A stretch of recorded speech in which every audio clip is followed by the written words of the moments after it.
Anda nggak usah takut. Jadi jangan dengar prediksi orang luar. Terus sering salah kok. Pak, soal media luar Pak yang nyenggol IKN katanya bakal jadi kota hantu gitu Pak. Di tengah anggaran yang seret ini gimana Pak? Karena itu turun jadi 48 Jadi itu kan tergantung nanti rencananya pemerintah seperti ke depan. Rasanya sih nggak akan jadi kata hantu. Tapi di tengah anggaran seperti ini gimana? Kalau ekonominya jadi bagus, uang saya akan banyak nanti. Jadi Anda nggak usah takut. Jadi jangan dengar prediksi orang luar. Terus sering salah kok.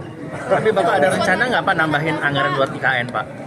Nah, yang jelas yang udah kita setujui adalah perusahaan swasta yang bangun rumah di sana kan. Itu harusnya udah mulai jalan pembangunan rumahnya. Nanti baru kalau perlu tahun-tahun berikutnya ada dana pemerintah kita bangun lagi. Tapi yang jelas kita udah setujuin yang swasta membangun rumah di sana. Beberapa perusahaan gitu. Tapi jadi sepertinya nggak berhenti, masih jalan terus. Tapi nggak seperti yang kita ikut dengan Pak Presiden aja seperti apa. Bapak ada diskon tarif Nataru digelontorkannya kapan Pak? Pas Desember. Maksudnya Desember tuh jalan. Begitu dibeli tiketnya lah. Natal, tahun baru udah available mestinya sekarang. Maksudnya Desember udah jalan tuh. Pak, diskon tarif tol dapat nggak Pak? Ya? Diskon tarif tol dapat alokasi dari Kementerian Keuangan? Diskon tarif tol untuk Nataru dapat juga nggak? Ada beberapa jalur kayaknya dapat beberapa jalur. Tapi saya lupa ya jalur mana aja. Pak, ratas terkait WUS gimana Pak? Gimana kalau Anda nanyanya ke DPD? Pak, ratas terkait WUS bagaimana Pak? Terkait WUS gimana Pak? Pak, WUS Pak. Ya terkait WUS Pak. Tadi sempat dibahas DPD juga Pak. Terkait WUS. WUS Pak. WUS Pak, ratas dengan Presiden Pak hari ini kan? Terkait WUS ratas dengan Presiden Pak.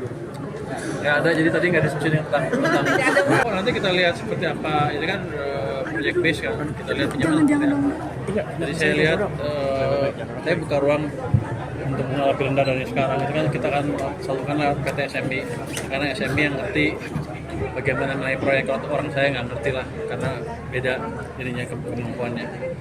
Saya pikir sebagian bilang bisa nggak bunganya 0,5% dari kita ke SMI. Kita akan pertimbangkan itu dengan serius. Kemarin sih waktu saya SMB, dia bilang dia bisa nyalurin berapa bulannya sampai akhir tahun sampai cuma 3 triliun. Saya bilang kalau bisa sampai 6 triliun bagus. Nanti pasti ada peririsan dengan program-program dari pemerintah yang didukung oleh DPD di sini. Untuk indikator proyek yang bisa disetujui tadi kata Bapak kan setujui PT SM itu Pak supaya dapat pendanaan. Itu apa aja sih Pak indikatornya untuk pendanaan infrastruktur di daerah supaya bisa dapat itu apa? Saya serahkan ke PT SMI sepenuhnya dan Pemda dan perusahaan-perusahaan di daerah itu. Kan saya nggak punya keahlian untuk menilai.